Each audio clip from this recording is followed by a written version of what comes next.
Batman es sin lugar a dudas uno de los mejores superhéroes de toda la ficción, teniendo entre sus productos los mejores jamás hechos en el género. Pero hoy no vengo a hablar sobre todos, sino que estoy aquí para hablarles sobre un videojuego que marcó un antes y un después en el género, uno que nos permitió en carne propia recorrer los terroríficos pasillos de Arkham Asylum y encarnar una de las versiones más bizarras de Batman.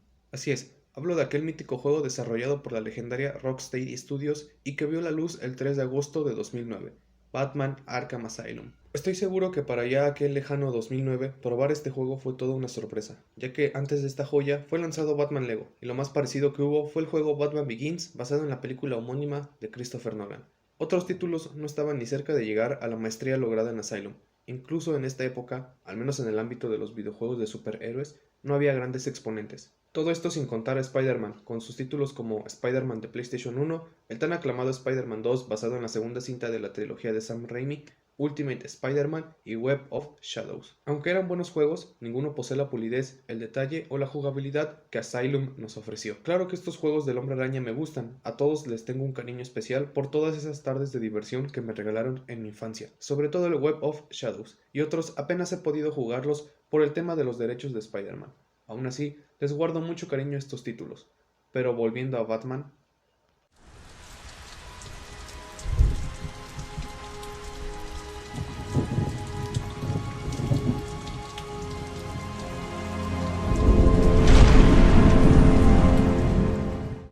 un día como cualquier otro, mejor dicho, en una noche como cualquier otra, Batman detiene a su eterno rival, Joker, a quien lleva directo al asilo Arkham. Sin embargo, desde el primer momento Batman siente que algo está mal.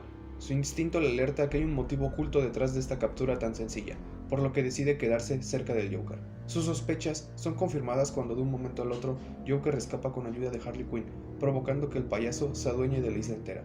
Batman deberá abrirse paso entre los lúgubres pasillos del asilo, enfrentándose no solo a sus pacientes más peligrosos, sino también a sus peores miedos. En esta introducción, el juego hace un excelente trabajo presentando a qué nos enfrentaremos. Es una larga introducción en la que recorreremos la entrada principal del asilo, su zona de transferencia de prisioneros y celdas. A día de hoy es normal que alguien la aburra, ya que comparada con las de sus secuelas y precuela es menos épica, pero en ella hay algo que para mí la vuelve única, lo inmenso que es el asilo, el diseño de Batman que combina tanto lo moderno como lo clásico, mostrando que Rocksteady entendió cómo mezclar esto en el personaje, el gris del pecho y piernas con el negro de la capucha, las orejas puntiagudas y capa, botas y guantes que le dan un aspecto amenazante, casi de villano. Aunque en City el traje es casi el mismo, las ligeras diferencias que lo alejan totalmente del tono y sensación que provoca el de Asylum. El símbolo es otra característica de este diseño que me cautivó desde el primer instante, ya que el escudo de Batman es uno que dándole una revisada te darás cuenta que muchos de ellos no presentan grandes cambios, siendo casi una copia de otros, solo que con alguna ligera modificación. Pero este encaja perfecto con este universo tan bizarro, lo suficientemente alejado de lo clásico para resaltar, pero a la vez conserva la esencia de un logo de Batman, que es parecer un murciélago. Se aleja de los logos con alas más anchas como el de Arkham City, cortas y la cola dibujada para optar por unas alas más delgadas y largas, con puntas afiladas y dos picos en la parte inferior que serían la cola con patas de un murciélago. Estos pequeños detalles lo vuelven lo suficientemente icónico para que al verlo sepas de inmediato a qué versión del Caballero de la Noche pertenece.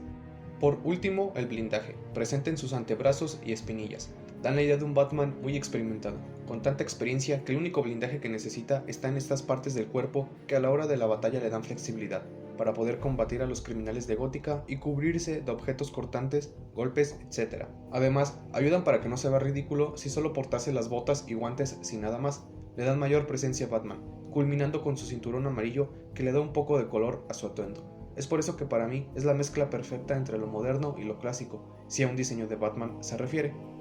Pero volviendo al asilo, Batman deberá adentrarse más para descubrir qué está sucediendo. Obtiene una pista con el rescate de la Dra. Young, quien nos pide recuperar sus notas de investigación. Pero hay una sorpresa, que el Joker ha estado anticipando desde ya hace varios momentos. Dicha sorpresa no es otra que la aparición de Bane, a quien le han sacado de su sangre todo el Venom, dejándolo en un estado vulnerable. Pero el Joker suministra una vez más este superesteroide para que se enfrente al murciélago.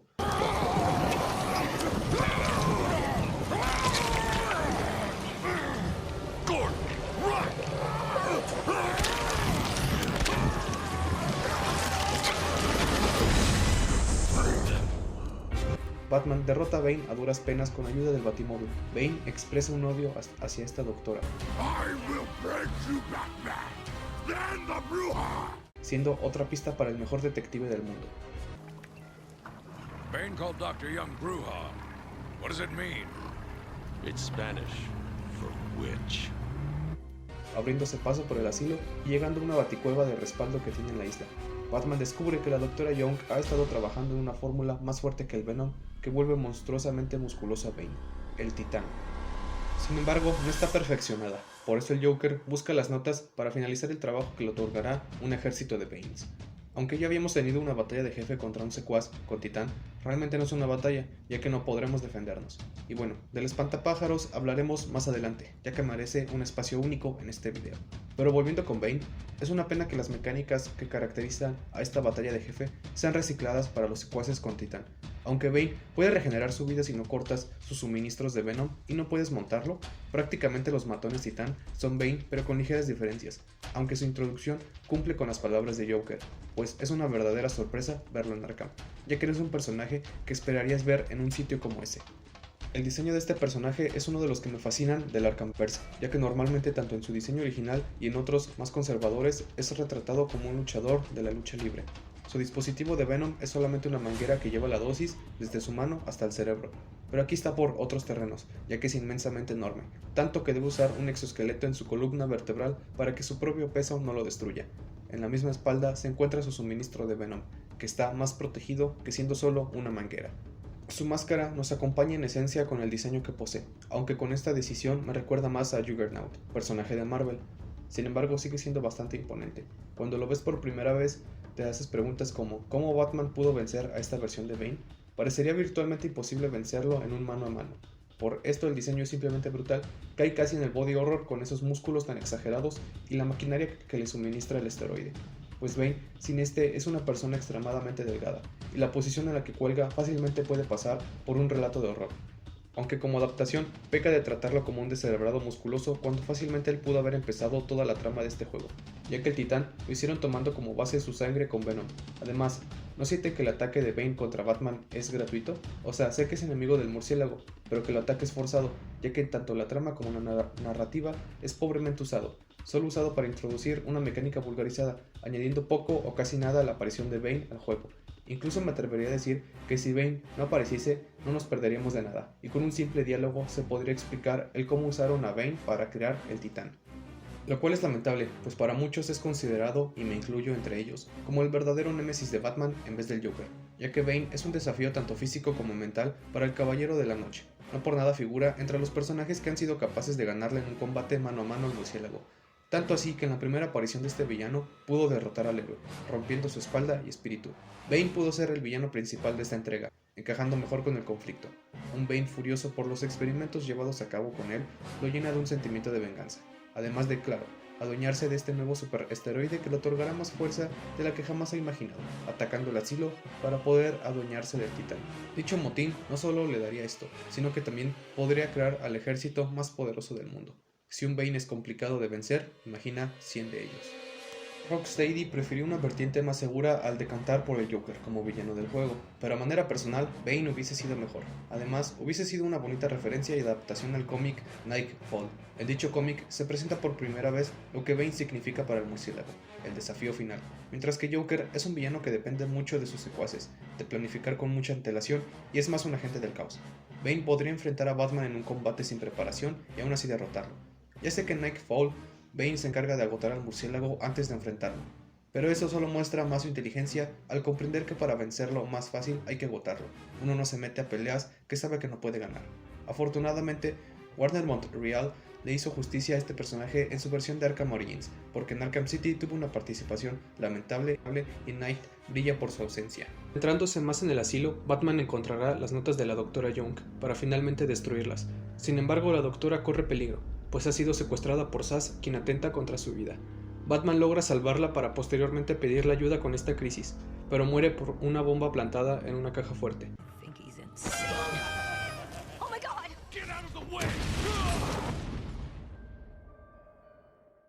Cuando Batman recupera la conciencia debido a que la explosión lo golpeó, ve a Harley Quinn llevarse al alcaide del asilo, Quincy Sharp. nuestro héroe se toma un momento para hablar de lo sucedido con Oráculo, personaje que ayuda a Batman con su travesía a lo largo de la noche en el asilo y además es Bárbara Gordon. Sin embargo, antes de salir de la habitación, Batman nota algo raro, una pared. Al recargarnos en ella para tomar un descanso, notamos que el sonido es hueco, pero no hay tiempo para investigar, no con el Joker suelto por el asilo. Debido al rastro que dejó Quinn, es que Batman pudo encontrar al alcaide y descubrir la posición de Harley. Batman llega hasta Harley, a quien derrota de manera sencilla, y tras un breve interrogatorio, además de seguir el rastro de Hiedra Venenosa, quien anda suelta por la isla, Batman descubre que el Joker se encuentra en los Jardines Botánicos, lugar en el que hay un laboratorio secreto donde se realizaba la producción y experimentación con el Titán. Joker escapa del Caballero de la Noche al dejarlo solo contra 2 secuaces con Titán, pero Batman, haciendo uso de sus mejores movimientos, logra derrotarlos, para así destruir para siempre la producción del Titán. Pero para mala fortuna del murciélago, no solo Joker sigue suelto, sino que Harley liberó a uno de los metahumanos más peligrosos de todo el catálogo de villanos de Batman, Hiedra Venenosa.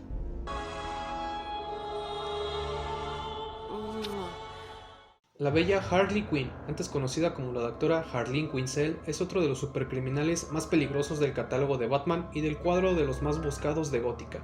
Aunque no tenemos una pelea directa con ella y más bien ella envía a sus esbirros a atacarnos, sí que es un dolor de cabeza ir tras ella, y para el propio Caballero de la Noche, ya que Harley secuestra al comisionado Gordon, al alcaide Quincy Sharp, libera a Poison Ivy y, como no, es cómplice en el motín del asilo. Es la mano derecha. Ella, antes que el Joker, tomaría total control del asilo, así que es igual o más peligrosa que su novio payaso. La propuesta de su diseño, que tiene como colores principales el azul con rojo, entona más en nuestros días gracias a la no tan aclamada Suicide Squad de David Ayer, aunque considero este más icónico, al menos para mí, con un antifaz que recuerda a aspectos más clásicos de los cómics. Su traje de enfermera con el corset, las botas, mangas y guantes quedan con el clavo en el estilo del personaje, ya que siempre va con una dosis de sensualidad que resalta sus curvas, muy característico del personaje, además de sus clásicas colitas en el pelo y su maquillaje bufonesco que aterriza todo su vestuario en la temática de payasos. Hay algo en este diseño que me cautiva, más que los vistos posteriormente en la saga. Tal vez el rojo con azul que solo fue visto en Asylum, o que su ropa de enfermera hace juego con el asilo, no lo sé, pero el único diseño que puede ponerse a la par es el visto con el DLC de Mother of Family, con su look original, con el cual hizo debut en Batman la serie animada. Una lástima que solo vimos este atuendo una vez, y aunque aparece en Arkham City como una referencia, sigue siendo un desperdicio, ya que en los trajes alternativos de Arkham Knight su ausencia se hace presente. Bastante poético cómo Harley ayudó a escapar al Joker tras enamorarse de este, es decir, se conocieron cuando ella usaba su bata de psiquiatra para dar la terapia al príncipe payaso del crimen, y ahora, en esta noche, con un atuendo tergiversado de empleado del asilo, ayude una vez más a escapar del asilo a su eterno amor. Una nueva amenaza surge. Joker ha inyectado a las plantas de Ivy con una dosis de titán, lo cual ha generado nuevos problemas, ya que el crecimiento descontrolado de sus raíces está destruyendo la isla, y si no se controla, podría destruir Gótica también. Como esta dosis está destruyendo también a las plantas, Batman convence a Hiedra que le ayude dándole información de cómo crear una sustancia que anule los efectos del titán. Hiedra le cuenta que en las alcantarillas del asilo crece una rara planta que puede usarse para el propósito de una cura. Con ayuda de Aaron Cash, Batman se adentra en las alcantarillas donde vemos el deceso de Scarecrow, a manos del paciente que protagonizará esta sección, Killer Croc. Pero no hay de otra. Si Batman quiere salvar Ciudad Gótica, deberá adentrarse en la Cueva del Lobo, o en la guarida del cocodrilo.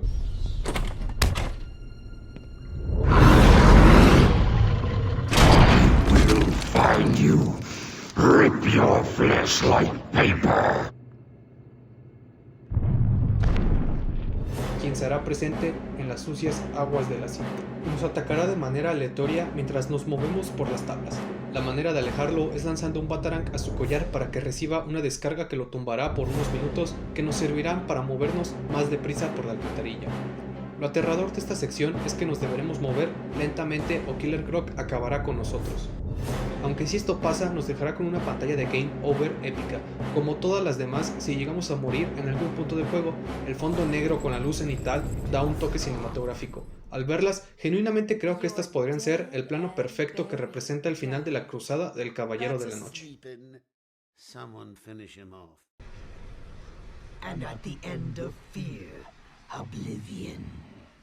Volviendo con Killer Croc, es un villano aterrador, pues debajo de esa escamosa verde y dura piel no hay un experimento de combinación de ADN humano con cocodrilo, como el caso del lagarto en Spider-Man, o un cocodrilo mutante sin raciocinio.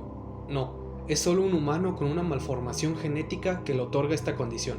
Su comportamiento psicópata, sus actos homicidas, su costumbre por vivir en las alcantarillas y el canibalismo que practica son el resultado de una dura vida llena de rechazos por su mutación. No es excusa para sus actos, pero sí explica el porqué de ellos.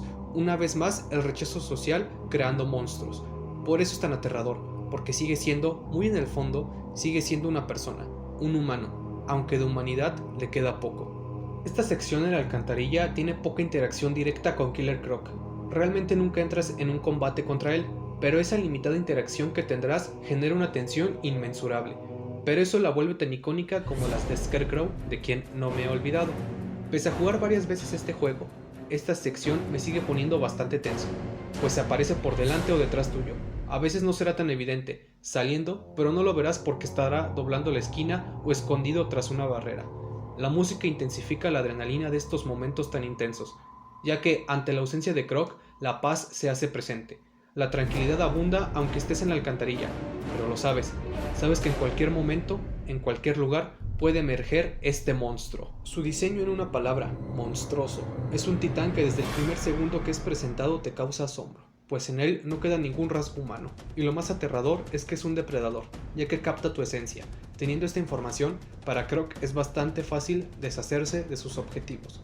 Esta característica no fue explotada aquí, ya que la teoría más aceptada por el fandom, y personalmente también la acepto yo, es que Croc estaba bajo los efectos del gas del miedo, ya que seguramente el espantapájaros le habría inyectado su fórmula para defenderse.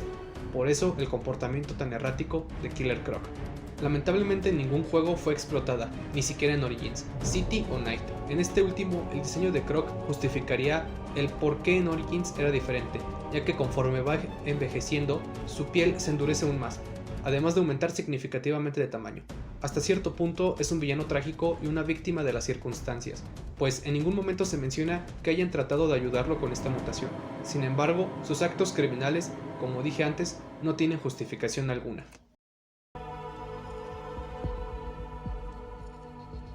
Bien, con suficiente muestra, Batman vuelve a su baticueva en el asilo para crear un antídoto.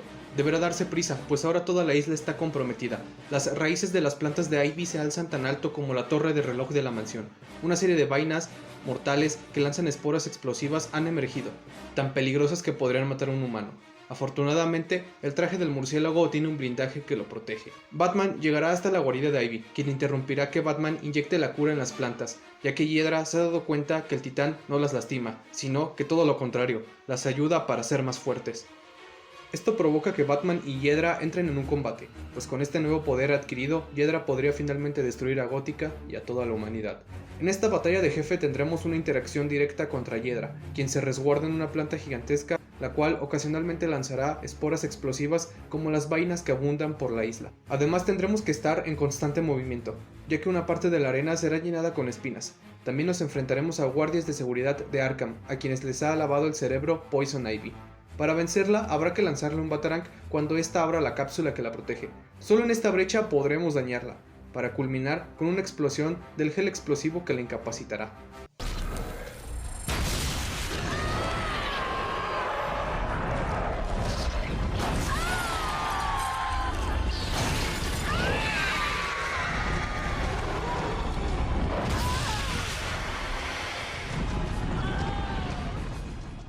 Personalmente estamos ante la mejor pelea de jefe de Arkham Asylum, pues tiene una interacción directa contra el jefe, la arena de batalla también es un riesgo con las espinas, y las esporas provocan que estés en constante movimiento. En un descuido podría salir dañado. La inclusión de los guardias controlados por Ivy son un añadido espectacular, que te mantiene siempre enganchado. No es solo correr y lanzar el Batarang, también deberás combatir, y hasta que no los derrotes no podrás avanzar en la pelea. Así como el villano principal cambió totalmente el asilo, haciéndolo ver más terrorífico de lo usual. Hiedra tiene el mismo efecto. Ahora la paleta de colores está influenciada por un tono rojizo. Solo basta con hacer memoria o una comparativa y notarás la diferencia.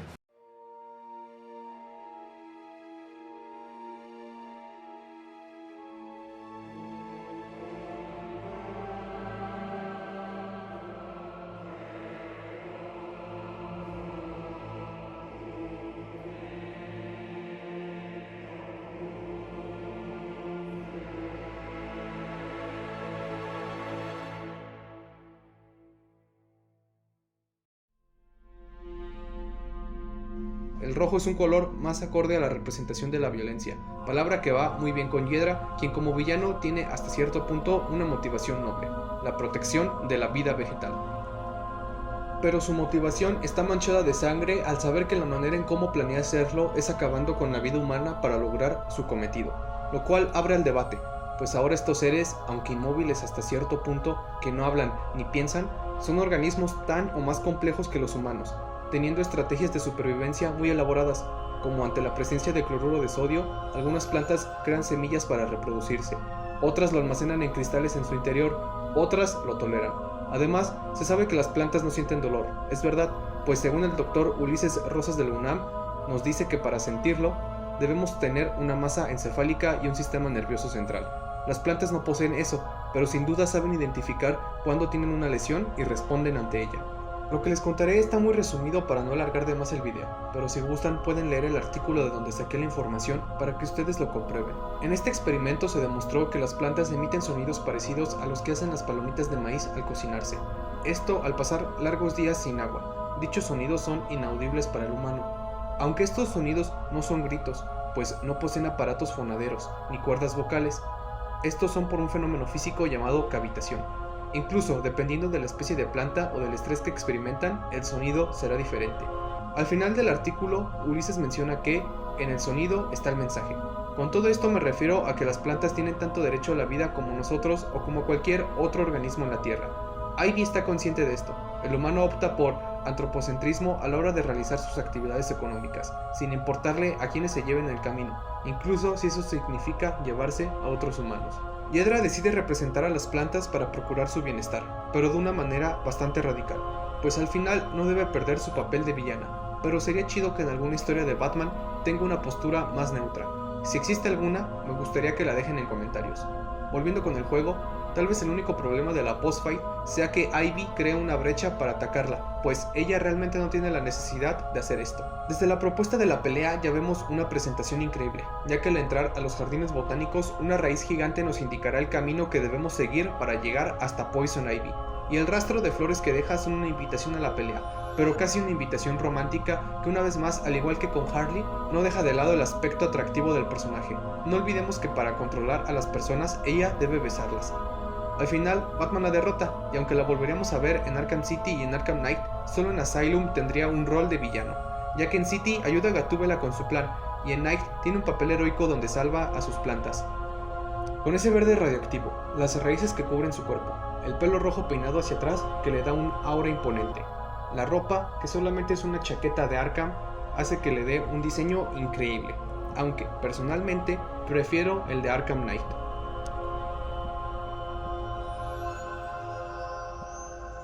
Con ningún obstáculo presente y solo el Joker en pie, Batman va hasta la anunciada fiesta dedicada a él, donde el Joker revela que secuestró una vez más al comisionado Gordon. Batman enfrenta a los secuaces del payaso, pero el susodicho dispara para convertir a Gordon en un titán. Batman lo impide, gastando el antídoto en él mismo para salvarse, pero el Guasón se dispararía a sí mismo para convertirse en un titán. Antes de convertirse en un monstruo, debo contarles que personalmente su diseño no me gusta. El vestuario de Joker es uno que jamás ha sido muy complejo de replicar o adaptar, pues es un sujeto maquillado de payaso con pelo verde y un traje formal de color morado, con ligeras modificaciones, dependiendo del diseñador. Pero el diseño de sus pantalones y chaqueta con cola de pingüino, el parche del pantalón, la camisa y la pajarita, no sé, tal vez estoy pecando de preferir algo más conservador, algo más parecido a los cómics, pero personalmente el diseño de Arkham no me gusta. Aunque eso sí, la decisión de que toda su ropa esté manchada de sangre es una decisión muy acertada, ya que habla de un Joker muy violento, ya que en otras versiones lo vemos más pulcro, con un aspecto más cuidado. Pero aún está presente esa esencia de ser un sadista psicópata, agente del caos, supercriminal que comete sus delitos siempre con bromas, juguetes o artefactos que deben estar destinados a la diversión, pero que los toma y manipula hasta convertirlos en un arma mortal, tal como el concepto del payaso criminal. Se ve reflejado en sus secuaces quienes van de payaso, en los momentos en que habla por los altavoces del asilo haciendo chistes de humor negro, y que la batalla final sea presentada como si fuese una fiesta de cumpleaños, incluso convenciendo a sus secuaces de actuar como tal, son aspectos de este Joker que sí que me gustaron. Lo que no fue la batalla contra su versión titán, monstruoso, abominable, sacado de una pesadilla, ese mohicano, los dedos con los huesos extremadamente largos, la columna vertebral que ha salido demasiado por los músculos atrofiados. Ahora sí es un reto físico para el murciélago, pero no se ve representado a nivel del gameplay, pues el Joker solo lanzará golpes demasiado fáciles de esquivar para luego posar ante los helicópteros de noticias mientras tú acabas con sus matones, dejando una brecha para que tú ataques al Joker con la batigarra, provocando que al caer deje al descubierto una reja electrificada que dará pie a la cinemática final donde Batman cubrirá su puño con gel explosivo para derrotar al príncipe payaso del crimen.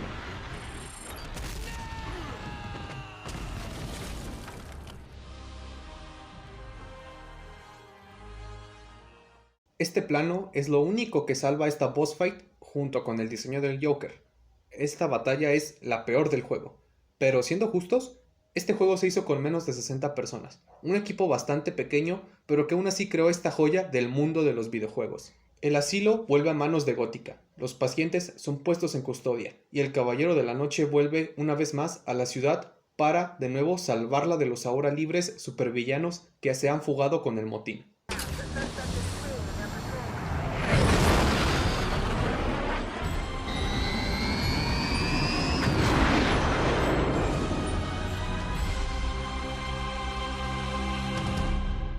La historia no es la gran supercruzada de Batman, es más como un blockbuster, una épica aventura en el asilo que sirvió para traernos en una misma historia la aparición y protagonización de múltiples villanos que fácilmente pudieron haber sido ellos los encargados del motín de Arkham, y aquellos que no, como Killer Croc o Scarecrow, tienen una construcción tan sólida que por sí solos pueden protagonizar una pesadilla para Batman. Y eso es lo chido de Batman, que sus villanos son tan sólidos que solitos ya son material para hacer una gran historia que ponga a prueba las habilidades del encapuchado. Aunque eso sí, la historia no encamina a Batman a tener un super desarrollo o uno sencillo, al menos yo quedé satisfecho con lo que hizo Paul Dini, y fue un gran inicio para esta saga, porque después de esta noche, nada volverá a ser igual para Batman. El gameplay es un apartado que prácticamente coronó a la saga Arkham como los mejores juegos de superhéroes.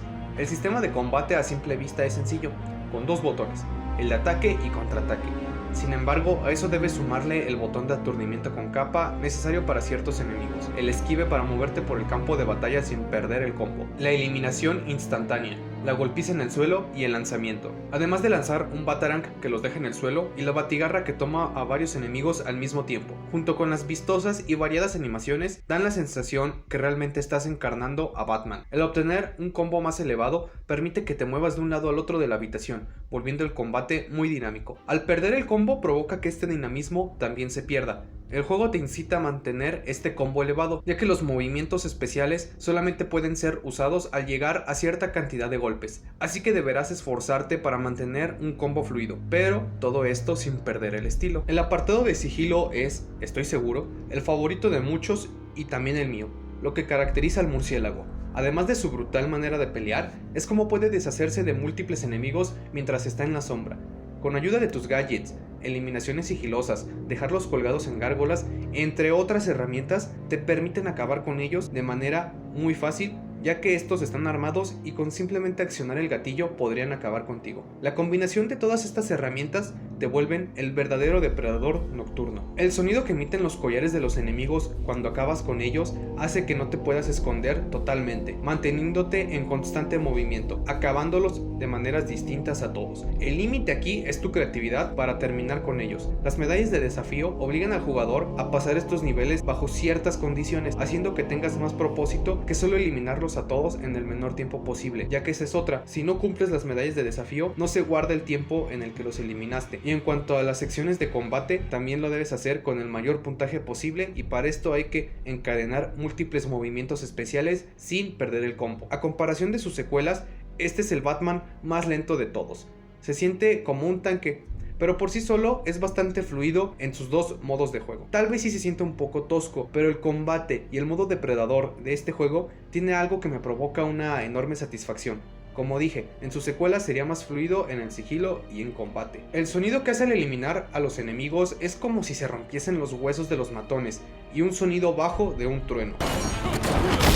Ese sonido de trueno será retomado en Arkham City para el mejor sonido de eliminación de enemigo. Pero el de Asylum tiene de igual manera su encanto. Es demasiado agresivo. El sonido de huesos rompiéndose habla de cómo sus golpes son tan potentes que eso provoca en quienes lo reciben. Estos desafíos son lo que vuelve rejugable al título, que al terminar la historia principal no hay nada más que hacer. Bueno, recolectar los trofeos y resolver los acertijos de Riddler, quien será el mayor dolor de cabeza de la saga, pero el recolectarlos desbloquea los desafíos de modo depredador y combate. Además, hay un par de cintas de audio regadas por el mapa junto con las crónicas de Amadeus, las cuales nos darán lore para conocer más sobre el Arkhamverse, cosa que se repetirá en los siguientes títulos de la saga, aunque conforme avancen los juegos será más y más horrible recolectarlos. Pero aquí fue muy útil para aquellas personas que poco conocen sobre la mitología del murciélago, ya que muchos nos desbloquean biografías de personajes del catálogo de Batman para que te adentres en este mundo. Y en la versión de Return to Arkham hay un par de mapas extra que dan más horas de juego, y 2 de ellos tienen mecánicas que los vuelven, entre comillas, infinitos, junto con una skin extra para Batman y, lo más llamativo, poder usar al Joker como personaje jugable. Es muy divertido usarlo, con sus propias animaciones, gadgets, enemigos y hasta pantalla de Game Over. You'll never win, Joker. I'll always be here to stop you. Neta, es muy chido usarlo. El video aún no acaba. Hay 2 personajes de los que aún no hemos hablado. Uno de ellos es el propio Seal, ya que es el espacio donde estaremos mayor parte del tiempo jugado. Y no es para menos, ya que pese a ser una institución financiada por el gobierno de Gótica, esto no se ve reflejado en su estructura, que exhibe un deterioro por falta de mantenimiento, que a nivel de trama muestra que este lugar no es tomado en serio como centro de rehabilitación, y a nivel de gameplay refleja el terror que representa estar aquí. Un lugar de supuesta rehabilitación para estas personas con problemas mentales. Sin embargo, a la primera oportunidad deciden huir de este espacio. Incluso parecería onírico el lugar. Por cuestiones de gameplay, el asilo es inmenso, cosa que es un logro, pues pese a la linealidad del juego, da espacio a explorar y quedarte un rato a admirar la arquitectura del lugar. Pero a la vez resulta en una sensación de pequeñez, personalmente de terror. No sé cómo explicarlo, pero es casi como si, a pesar de que los pacientes están en sus celdas, da la sensación de que hay algo por ahí que te observa, que te escucha. Si lo pudiésemos comparar, Arkham Asylum es como el Hotel Overlook del Resplandor de Stephen King. En el mundo real, se cree que los lugares donde habitan espíritus paranormales al final terminan apareciendo, pero no porque ya estuviesen ahí, sino porque la gente se aferra tanto a esa idea que termina por invocarlos. Arkham Asylum no necesita eso. Los horrores ya viven ahí. No son fantasmas ni presencias vagas, son tangibles. Te hablan, te escuchan, esperan a que falle el sistema, que alguien se descuide, que un payaso loco los libere para adueñarse de tu vida. El asilo, a nivel técnico, es una maravilla para su época. No es solo un entorno jugable, muta junto con la historia, adaptándose a los acontecimientos de esta noche que, sin duda, marcará un antes y un después en la política de Gótica. Cada ala refleja no solo una función práctica, sino una ideología disfrazada de arquitectura. Todo este escenario está envuelto por una luna enorme que vigila desde lo alto, y una lluvia constante que ahoga cada rincón en melancolía. Cada textura y color parece susurrar una verdad. Arkham no cura, Arkham encierra, y como pronto veremos, Arkham transforma. Lo más perturbador es que quien vela por la seguridad, el orden y la ley habita también en la locura. El hombre que combate el caos está atrapado en su propia oscuridad, y si hay una sección del juego que lo revela con toda crudeza, son las pesadillas inducidas por el espantapájaros. El diseño de Scarecrow tiene una fuerte inspiración en Freddy Krueger. No por nada el guante con múltiples jeringas es tan parecido al guante con cuchillas del susodicho, pero esto no es una simple referencia, pues tienen mucho en común ambos personajes, ya que usan un mundo onírico para causar terror en sus víctimas, con métodos distintos. Pese a ser una persona extremadamente delgada, su delgadez no lo debilita, lo estiliza como figura espectral, más un mito que un hombre, y de manera irónica, se asemeja más a un espantapájaros. Es alguien de temer, no porque use su fuerza bruta contra ti, o porque tenga múltiples herramientas que provoquen tu deceso, sino porque con una simple toxina asegura que perderás el control contra aquello que más le temas.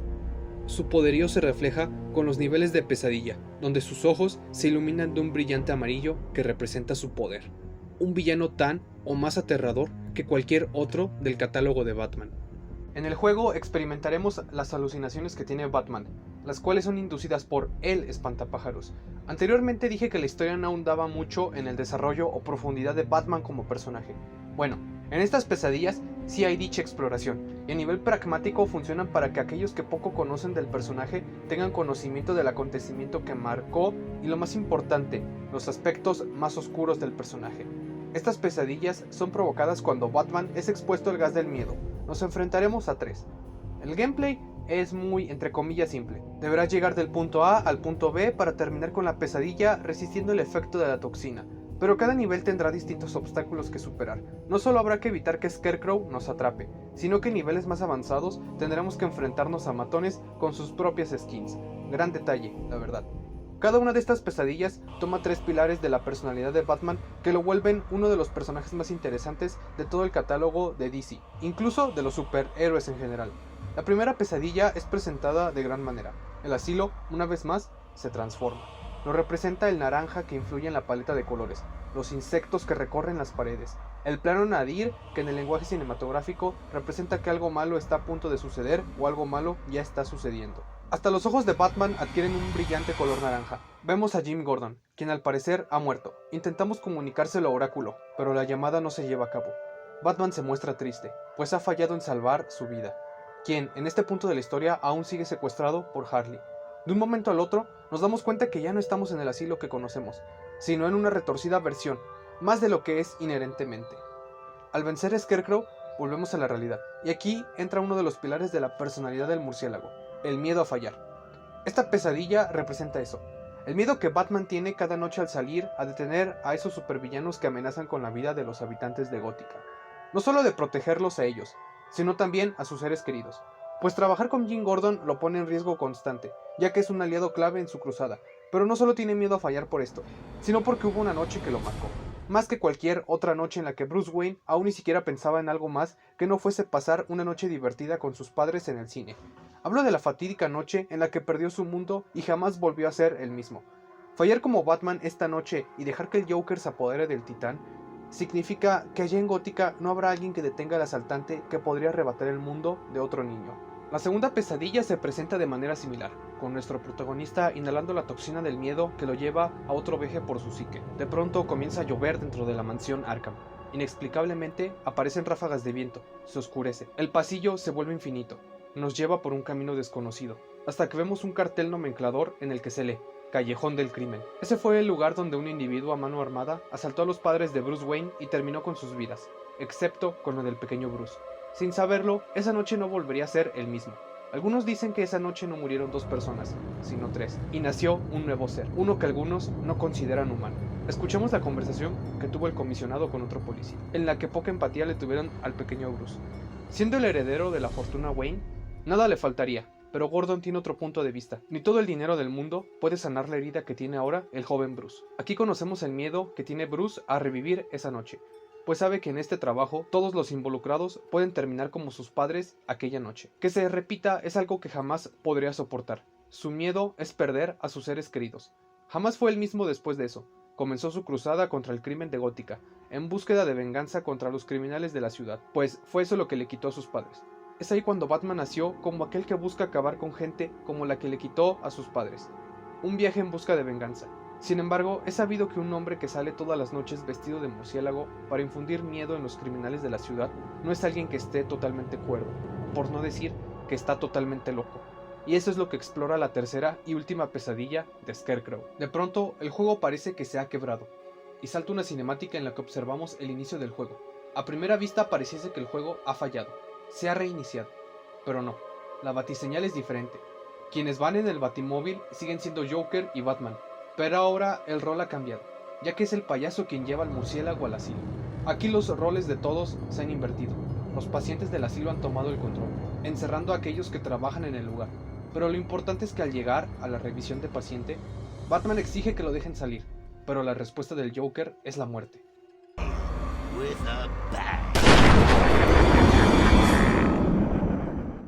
Emerge de la tumba el Caballero Nocturno, para volverse a enfrentar al mundo onírico del espantapájaros. Aquí la misma pesadilla nos lleva a enfrentarnos múltiples veces al espantapájaros, ya que nos resistiremos firmemente a la toxina. En respuesta, Scarecrow nos inyecta más para que no escapemos del trance. Esto es un detalle que asusta al espantapájaros, pues, ¿qué es Batman? ¿Qué hombre puede resistir a una dosis que acabaría con 10 hombres? No solo fue mencionado aquí, también en una cinta de audio del espantapájaros en la que Batman lo detiene. How are you still standing? How come it's not affecting you? Who says it's not? I knew it. What was it like? What have you seen? No es que el murciélago no vea lo que le provoca la toxina, sino que es capaz de navegar en la locura para combatir sus propios demonios. Pero la pesadilla es clara con el miedo de Batman. Es el pilar que también se explora en el cómic homónimo que inspiró este juego. Otro detalle destacable de esta pesadilla en su entorno jugable son las celdas del asilo que encierran a Batman. Batman tiene miedo de saber que él está igual de loco que los pacientes de este asilo, que aquellos que han perdido la cordura tienen más en común con el Caballero de la Noche que con la gente a la que protege. Si Batman se encarga de encerrar a estos locos, ¿es porque está tan cuerdo que puede contra la locura de Gótica? ¿O es porque Batman es el rey de todos los locos? Bueno, depende de ti contestar esta pregunta. Las pesadillas terminan, y Scarecrow muere a manos de Killer Croc, ¿o no?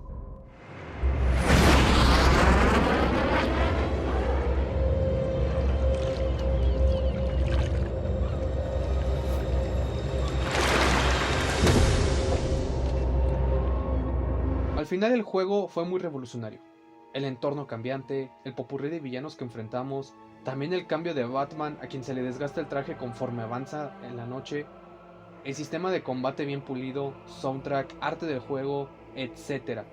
Es y será siempre una joya del mundo de los videojuegos y un referente también para los videojuegos de sobre superhéroes.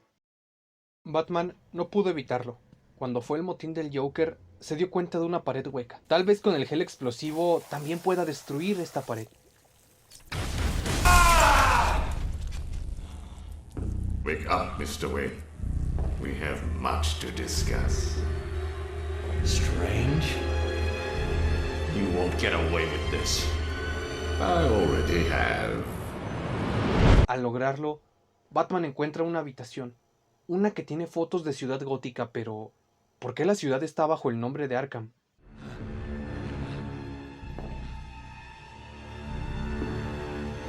I assumed that you thought yourself untouchable.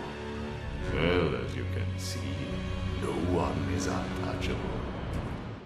¿Y por qué esta zona de la ciudad está amurallada? Shut Arkham City down.